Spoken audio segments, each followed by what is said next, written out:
పాటిస్తున్నారన్న చూడండి. ఎస్ఎంఎస్ ఏంటి? SMS. Yes అంటే సాధారణంగా 5 లేదా 6 అడుగుల దూరాన్ని పాటించండి. ఎం అంటే మాస్క్ ధరించండి. ఎస్ అంటే సోప్ వాటర్ లేదా డెటాల్ లిక్విడ్ తోటి చేతులని తరచుగా పరిశుభ్రంగా కడుగుతూ ఉండాలి, శుభ్రం చేసుకుంటూ ఉండాలి. బయటికి వెళ్ళేటప్పుడు ఇది కంపల్సరీ మాస్క్ ధరించాలి. వ్యక్తికి మధ్య సాధారణ దూరాన్ని మీరు పాటించాలి. అదే సామాజిక దూరం. సో ఈ ఆరోగ్య సూత్రాలను మీరు పాటిస్తూ మీ కుటుంబ సభ్యుల చేత కూడా పాఠంగా చేస్తారని భావిస్తున్నానన్న. సో ఇప్పుడు 9th class second class children మొదటి పాఠం అయిపోయింది కదా. రెండవ పాఠం మొదటి పాఠం ఏంటి? ఆణిముత్యాలు. అందులో చక్కగా స్టార్ మార్క్ పద్యాలన్నీ కూడా నేర్చుకున్నారు. కంపల్సరీ పద్యాలకి భావము, పద్యం నుంచి అడిగే ప్రశ్నలు, పద్యం నుంచి 5 ప్రశ్నలు వస్తే ఆ పద్యం చదువుకొని దానికి సంబంధించినటువంటి జవాబులు రాయాల్సి ఉంటుంది. లేదా పద్యం ఇచ్చేసి ఊహించండి అంటారు, లేదా పద్యం ఇచ్చి భావం రాయండి అనడం జరుగుతుంది. సో ఒక్క పద్యం నుంచి ఈ రకంగా ప్రశ్నలు అనేవి ఇవ్వడం జరుగుతుంది. ఈ మోడల్స్ మీకు అడగడం జరుగుతుంది. సో పద్యం అంతా కూడా అర్థాలతో సహా చదువుకుంటే చక్కగా అర్థాలు కానీ సమాసం కానీ మరి ఆ పద్యం ఎవరు రాశారు, దానికి ఏ శీర్షిక పెట్టవచ్చు, ఇట్లాంటివన్నీ కూడా ఇట్లా ఈ టైప్ అడగడం జరుగుతుంది. కాబట్టి మీరు మొదటి పాఠం సరవుగా ప్రిపరేషన్ అవుతారని భావిస్తూ రెండో పాఠంలోకి వెళ్తున్నాం. పాఠంలోకి వెళ్ళబోయే ముందుగా ఉపయోగించవలసిన వస్తువులు చూడండి. పాఠ్య పుస్తకం, క్లాస్ వర్క్, పెన్, పెన్సిల్ రెడీగా ఉండాలి. అదే స్కూల్లో ఉన్నట్లయితే తెలుగు పీరియడ్ స్టార్ట్ అయిన ఎంత శ్రద్ధతోటి లెసన్ వింటారో అంతే శ్రద్ధతోటి ఇంట్లో కూడా కూర్చొని ఆన్లైన్ ద్వారా పాఠాలు వింటారని నేను భావిస్తున్నానండి. మరి రెండో పాఠం చెప్పుకుంటామా? రెండో పాఠం ఉడతా భక్తి. మరి ఉడతా భక్తి, ఉడతా అనేది చిన్న జంతువు. మరి ఆ చిన్న జంతువు ఏ విధంగా భక్తిని చూపించింది?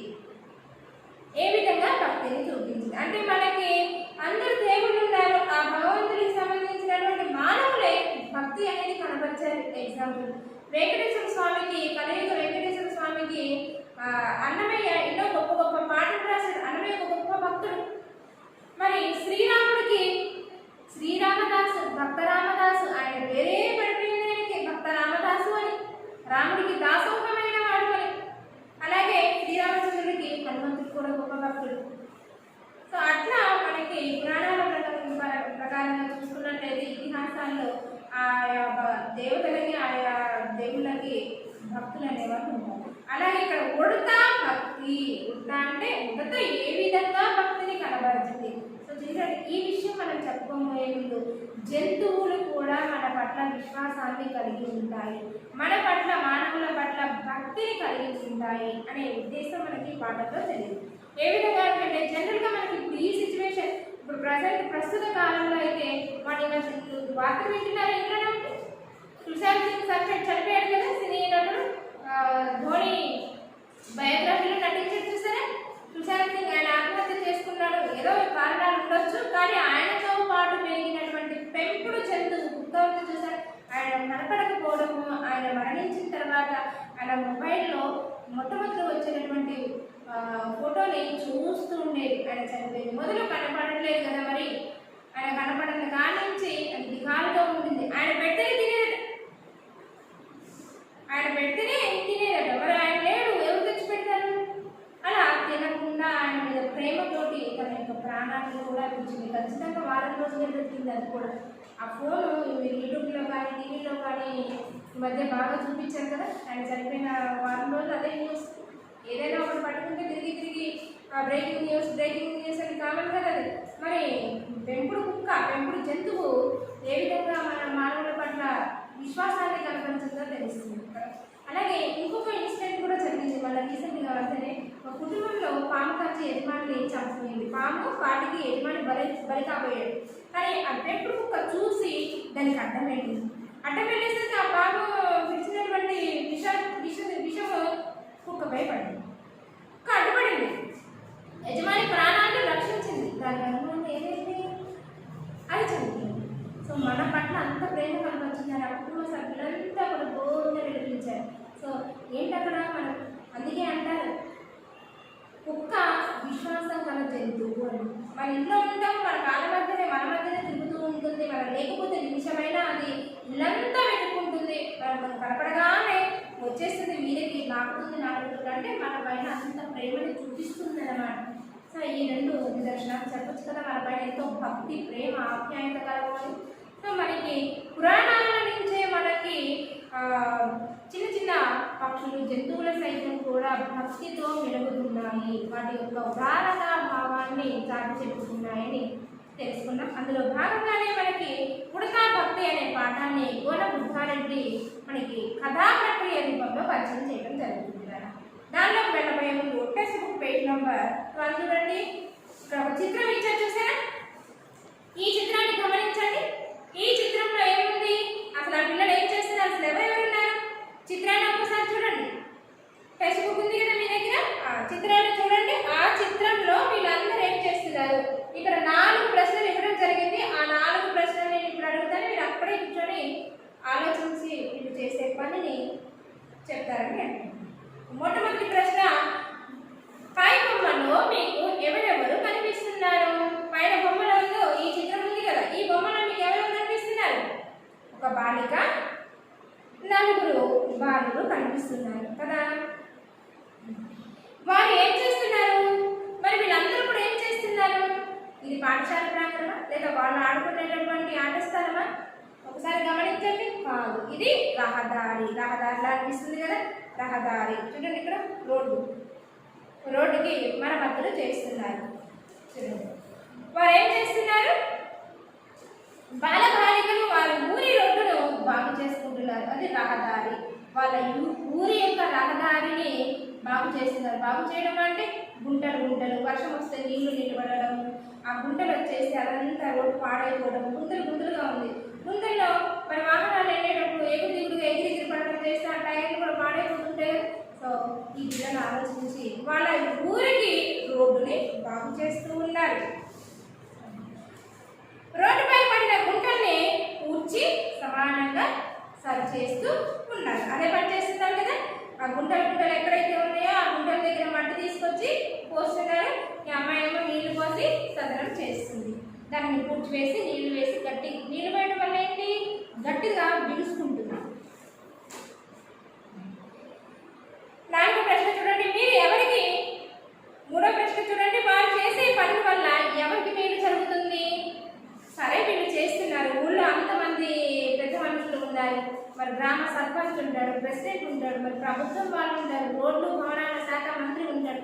ఇంతమంది ఉండగా వీళ్ళు ఈ పిల్లల 5 కూడా నడుము బిగించి పనిచేయడానికి గల కారణం ఏంటి? ఎవరో వచ్చి ఎవరో మనకి మేలు చేసే వారికి ఎదురు చూసే బదులు మన పనులు మనం చేసుకోవడంలో సంతోషం అనేది, మన బాబు కోసమే కదా చూసుకునేది అని మంచి ఆలోచనతోటి పనిచేయడం మొదలుపెట్టారు. అలా చేయడం వల్ల ఎవరికి మేలు జరుగుతుంది? ఊళ్ళోని ప్రజలందరికీ కూడా మేలు జరుగుతుంది. మరి ఆ రహదారిలో ఎవరెవరికి సంబంధించిన వాహనాలన్నీ తిరుగుతూ ఉంటాయి? పాఠశాల బస్సు వస్తుంది, అలాగే ప్రభుత్వ వాహనాలు బస్సులు వస్తాయి, ప్రభుత్వ బస్సులు వస్తాయి. సో వాళ్ళకి ఇబ్బంది కలగకుండా ఉండడం కోసం, అలాగే గవర్నమెంట్ బస్సులు వస్తాయి కదా, ఒక ఊరు నుంచి ఒక ఊరికి దింపడానికి, ఆ విలేజ్ నుంచి వేరే విలేజ్కి వెళ్ళడానికి. అక్కడ రోడ్డు బాగలేదమ్మా, మీరు ఇంత దూరం వచ్చేసి ఎక్కండి, అక్కడ బస్ స్టాప్ ఉంటే ఖచ్చితంగా బస్ స్టాప్ వరకు రా, కానీ రోడ్డు బాగోనందువల్ల అక్కడ వరకే. వీళ్ళందరికీ లగేజ్ వేసుకొని చిన్న పిల్లల్ని ఆ బుద్ధలో నడిపించుకుంటూ ఆ గుండెల్లో నడుచుకుంటూ అంత దూరం వెళ్ళి అక్కడ బస్సు ఎక్కారు. సో వీళ్ళు నష్టపోతున్నారు కదా. కాబట్టి ఆ బస్సు మన ఊరిలోకి రావాలి అంటే మన పని మనం చేసుకోవడంలో తప్పేం లేదు. మన బాబుని మనం చేసుకుంటున్నాం భావించి ఆ పిల్లలు మంచి భావనతోటి పనిచేయడం మొదలుపెట్టారు. మన పాఠశాలలో కూడా స్వచ్ఛ భారత్ అనే కార్యక్రమాన్ని నిర్వహించినప్పుడు మీరు క్లాస్లో కూడా కాగితాలు చెత్తలు ఉంటే డస్ట్బిన్లో వేసి చక్కగా మీ యొక్క సత్తాన్ని చాటుకుంటారా, పరిశుభ్రతని నిరూపించుకుంటారా, ఇంట్లో కూడా ఎలా శుభ్రంగా ఉంచుకుంటారు, చెత్త ఉంటే తీసి డస్ట్బిన్లో వేయడం అట్లే చేస్తాం. అమ్ములకి ఇళ్ళకి ఎవరైనా వచ్చినా కానీ చండాలంగా కనిపిస్తూ ఉంటుంది కదా, నీట్గా ఉండదు కదా, మనకే అపరిశుభ్రంగా కనిపిస్తుంది, దానివల్ల జబ్బులు అనేవి వస్తాయి. మనం ఇల్లు శుభ్రంగా ఎలా ఉంచుకుంటామో అలాగే పాఠశాల శుభ్రంగా ఉంచుకుంటాము, అలాగే మన గ్రామం కూడా మన పల్లెటూరు కూడా శుభ్రంగా ఉంచేలాగా చూసుకోవాలి. అదే ఆ పిల్లలు చేస్తున్నటువంటి పని. మీరు ఎవరికి ఎప్పుడు సహాయం చేస్తారు, ఏ సందర్భంలో సహాయం చేస్తారు? ప్రజెంట్ మీరు పిల్లవాళ్ళు ఇప్పుడు ఇంట్లో ఉంటున్నారు, అమ్మ నాన్నకి సహాయం చేస్తున్నారు, మరి ఎప్పుడైనా బయటకు వెళ్ళినప్పుడు వేరే వాళ్ళకి సహాయం చేస్తారు, అలాగే స్నేహితులకి సహాయం చేస్తారు చేశారు. గుడ్డి వాళ్ళు రోడ్డు దాటలేని స్థితిలో ఉంటే బాబు కొంచెం రోడ్డు దాటిస్తానంటే దాటిస్తానని అది చిత్రించుకొని వెళ్ళిపోతారు. నీ యొక్క దయాగుణం అందులో కనిపిస్తుంది. బ్రహ్మాండంగా దాటిస్తావా అనుకుంటూ చేపట్టుకొని చక్కగా రోడ్డు దాటించి వెళ్తారు. అప్పుడు దాటించినప్పుడు మీ మనస్సులో ఒక ఫీలింగ్ ఆనందం అనేది కలుగుతుంది కదా, ఉత్సాహం అనేది వస్తుంది. అలా ఒక మంచి పని చేసేది ద్వారా అనే ఉత్సాహం ఇంకా రెచ్చిపోతుంది, ఇంకా చేయాలి అనే ఆతృత కూడా కలుగుతుంది పిల్లలు. అలాంటి భావననే కలిగించాలి అనే ఉద్దేశంతో మనకి చేసే పని చిన్నదైనా కానీ ఎంత పెద్ద ఫలితాన్ని ఇస్తుందో మనకి ఈ పాఠం ద్వారా తెలియజేస్తుంది. పాఠ్యభాగ నేపథ్యం చూడండి. రాముడు సీతను తీసుకురావడానికి లంకకు వెళ్ళాల్సిన వచ్చింది. లంకకు వెళ్ళాలి అంటే సముద్రం దాటాలి. అందుకు దానిపై వార్త నిర్మించాలి. వార్త నిర్మాణంలో వానరులు ఉత్సాహంగా పాల్గొన్నారు. ఈ మహాకార్యంలో నేను సైతం అంటూ ఆ ఉడత కూడా పాల్గొంది. ఆ ఉడత తన శక్తి సామర్థ్యాలను అంచనా వేయకుండా సహాయం చేయాలి అనే కోరికతో వార్త నిర్మాణంలో పాల్గొంది. సహాయం చేయాలనే కోరిక ఉంటే చిన్న పెద్ద తేడా లేదని, సహాయం ఎవరైనా చేయొచ్చు, నువ్వు చిన్నవాడివి చిన్నపిల్లవాడివి నువ్వు చేయగలుగుతావా అని చూడకూడదు. తన శక్తి మేరకు చేయగలను అనే మనస్సులో దృఢమైన సంకల్పం ఉంటే ఖచ్చితంగా చేయవచ్చు. అది చిన్న పెద్ద అనే తారతమ్యాన్ని చూడదు. మంచి పనితో మంచి మనస్సుతో చేసే ఏ కొంచెం పని అయినా గొప్ప ఫలితాన్ని వస్తుంది అని ఈ విద్యార్థులందరికీ తెలియజెప్పాలనే ఉద్దేశమే ఈ పాఠ్యభాగ నేపథ్యం. మరి రాముడు సీతను లంకకు తీసుకురావడానికి వెళ్ళాల్సిన పరిస్థితి ఎందుకు వచ్చింది, మరి లంకలో ఎందుకుంది సీత అని చెప్పుకోబోయే పాఠ్యభాగ వివరాలు చెప్పుకొని మనము మరి రామాయణంలో చిన్న ఘట్టం చెప్పుకున్నాము. ఆ సందర్భానికి సంబంధించి టెక్స్ట్ బుక్ పేజ్ నెంబర్ 13 చూడండి. పాఠ్యభాగ వివరాలు. ఈ పాఠం ఏ ప్రక్రియకు చెందింది? కథా ప్రక్రియకు చెందింది. ఏ ప్రక్రియ? కథా ప్రక్రియ. కథ అంటే ఇందులో సరళత ఉంటుంది, వినడానికి వినసొంపుగా ఉంటుంది, పాత్రలకు అనుగుణంగా సంభాషణ కూడా ఉంటుంది. అదే కథ. ఆకట్టుకునే గుణం అనేది ఉంటుంది. కథ వింటూ ఉంటే మన కథకు ఆకర్షితులమైపోతాం, ఇంకా వినాలి అనే ఇచ్చగా ఉంటుంది. అదే కథా ప్రక్రియకు చెందింది. ఈ పాఠానికి మూలం ఎవరు అంటే గోన బుద్ధారెడ్డి. ఈ గోన బుద్ధారెడ్డి తెలుగులోకి రచించినటువంటి తొలి తెలుగు రామాయణం రంగనాథ రామాయణం. తన తండ్రి గారు మరణించాడు. తన తండ్రి గారు చిరస్మరణీయంగా ఉండాలి, ఆయన పేరు గుర్తించాలి, ఏదో ఒక రచన చేయాలి అనే భావనతోటి పిల్లలకి అర్థమయ్యే విధంగా ఒక కథలాగా రామాయణం చెప్పాలనే ఉద్దేశంతో రంగనాథ రామాయణాన్ని రచించాడు. రంగనాథ అంటే గోన బుద్ధారెడ్డి యొక్క తండ్రి పేరు, అందుకే ఆ పేరు వచ్చే విధంగా రంగనాథ రామాయణం అని గ్రంథానికి పేరు పెట్టడం జరిగింది. తొలి తెలుగు రామాయణం ఏది అంటే రంగనాథ రామాయణంగా మనం చెప్తాము. ఈ గోన బుద్ధారెడ్డి 13వ శతాబ్దానికి చెందిన వారు. గోన బుద్ధారెడ్డి ఏ శతాబ్దానికి చెందినవాడు? 13వ శతాబ్దానికి చెందినవాడు. ఆయన తండ్రి మరణించాడు. ఆయన తండ్రి పేరు మీదుగా ఏదో ఒక రచన చేయాలనే సంకల్పంతో ఆ విద్యార్థులకి కథలాగా రామాయణాన్ని అందజేద్దామనే ఉద్దేశంతో రంగనాథ రామాయణాన్ని రచించాడు. అంటే ఈ రంగనాథ రామాయణం అంతా కూడా కథా ప్రక్రియ రూపంలో ఉంటుంది, ఒక కథ చెప్పుకున్నట్టుగా ఉంటుంది అన్నమాట. అదే మనకి అసలు రామాయణం అంటే వ్యాసుడు రాసినటువంటి రామాయణం అంటే పద్యభాగాల రూపంలో ఉంటుంది, సంస్కృతాంధ్ర భాషలో ఉంటుంది. ఈ విధంగా గోన బుద్ధారెడ్డి రంగనాథ రామాయణాన్ని తెలుగులోకి రచించడం జరిగింది. అదే తెలుగులో వచ్చిన తొలి తెలుగు రామాయణంగా కూడా చెప్పారు. గోన బుద్ధారెడ్డి నాగర్ కర్నూలు జిల్లా వర్ధమాన పురాణాన్ని రాజధానిగా చేసుకొని పరిపాలించారు. చూడండి, నాగర్ కర్నూలు వద్ద వర్ధమానపురం అనే గ్రామం ఉంది. దాన్ని రాజధానిగా చేసుకొని పట్టణాన్ని రాజధానిగా చేసుకొని పరిపాలించాడు. పురం అంటే పట్టణం, వర్ధమానపురం అంటే వర్ధమాన పట్టణం అని. పట్టణం అర్థాల్లో అడగడం జరుగుతుంది, రాష్ట్రంలో అర్థాలు. విద్యార్థుల సౌకర్యార్థమే దీనిని వచనాల రూపంలో అంటే కథా ప్రక్రియ రూపంలో వచనాలు చదువుకోవడానికి వీలుగా ఉండే విధంగా మనకి రచించడం జరిగింది. మరి సరే, రామాయణంలో చిన్న ఘట్టం చెప్తాను కదా. రాముడు సీతాదేవిని తీసుకురావడానికి లంకకు ఎందుకు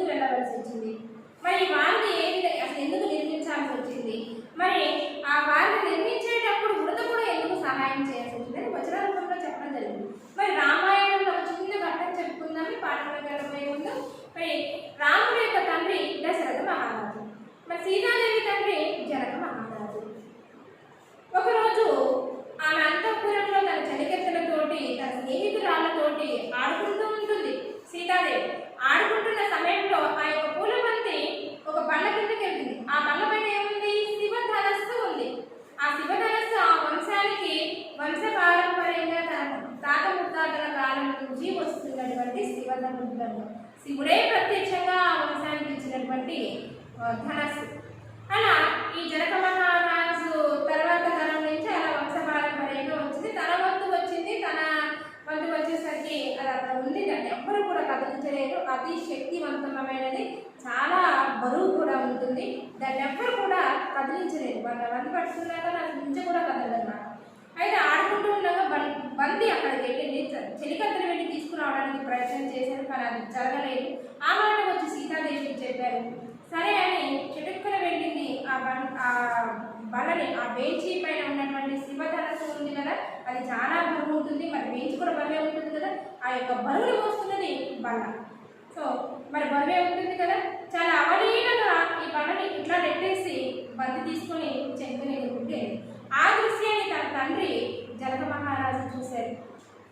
ఈ సంవత్సరాల నుంచి దాన్ని ఎవ్వరు కూడా కలపలేకపోయారు. ఇంత చక్కగా తేలిగ్గా కలిగింది, ఇంత మహత్యం కలిగినటువంటి నా కూతురికి, అంత బలం కలిగిన కూతురికి అంతే శక్తివంతుడైనటువంటి అల్లుడిని తీసుకురాగలనా, స్వయం పెడదామని నిర్ణయించుకొని ఆ యొక్క శివధనస్సుని ఎవరైతే విల్లు ఎక్కుపెడతారో లేపి ఆ ధనస్సుని ఎత్తుకొని విల్లు ఎక్కుపెడతారో వాళ్ళకి సీతాదేవిని ఇచ్చి కళ్యాణం జరుపుతామని స్వయంవరం ప్రకటిస్తారు. చుట్టుపక్కల ఉన్నటువంటి రాజులు మంత్రులు అందరికీ కూడా కబురు వెళ్తుంది.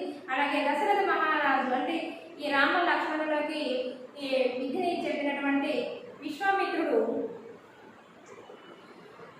ఈయనని తీసుకొని వస్తాడు. ఎవరిని? శ్రీరామచంద్రుడిని తీసుకొని వస్తాడు. దశరథ మహారాజు పోవాలా అనంటే రాముడికి అంత శక్తి ఉన్నది, తన యొక్క బలాన్ని నిరూపించుకోవాలని తీసుకొని వస్తారు. ఆ సభా ప్రాంగణంలో అందరూ ఉంటారు. ఆ విషయం రావణ బ్రహ్మకు తెలిసింది. ఆ రావణుడికి కబురు పంపలేదని కోపంతో పిలవని పేరంటానికి వెళ్ళిన విధంగా పిలవకపోయినా సరే అక్కడికి వెళ్ళాడు. అయినా సరే అతిథి వచ్చాడు కదా అని అంతే అతిథులతో కలిపి మర్యాదగా చూడడం జరిగింది. ఆ మర్యాద చూస్తూ క్రమంలో అందరూ వాళ్ళ వంతు ప్రకారము ఆ ధనస్సును లేపే ప్రయత్నం చేశారు. తర్వాత రావణ బ్రహ్మ కూడా ప్రయత్నం చేశారు, కానీ ధనస్సు నుంచి కూడా లేపడం జరగలేదు. తర్వాత తన యొక్క గురువు విశ్వామిత్రుడు రామ నీ వంతు వచ్చింది అనగానే శ్రీరాముడు తన వినయంతో వచ్చి చాలా తేలికగా ఎత్తి విల్లు ఎక్కుపెట్టాడు. ఆ విల్లు ఎక్కుపెట్టడంతోనే ఆ శివధనస్సు అనేది అప్పుడు విరిగిపోతుంది. ఇక అంతటితో ఆ వంశంతో ఆ శివధనస్సు కూడా ఇక ఉండదు.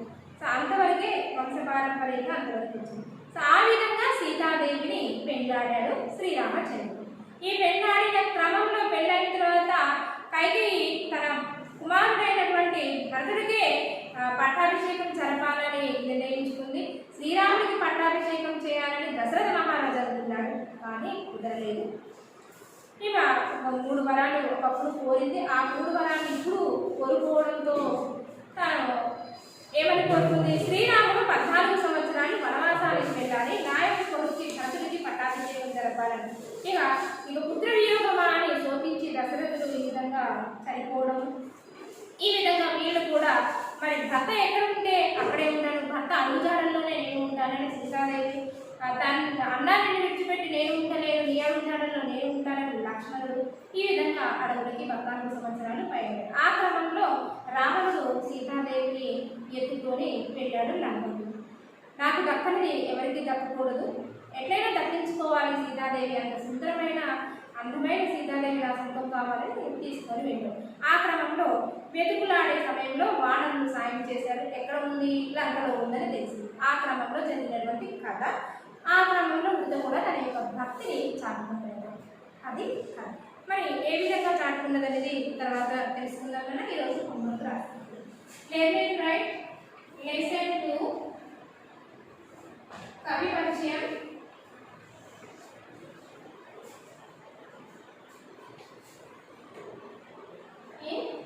క్లాస్ వర్క్ బుక్లోనైనా టెక్స్ట్ బుక్లోనైనా చూసి క్లాస్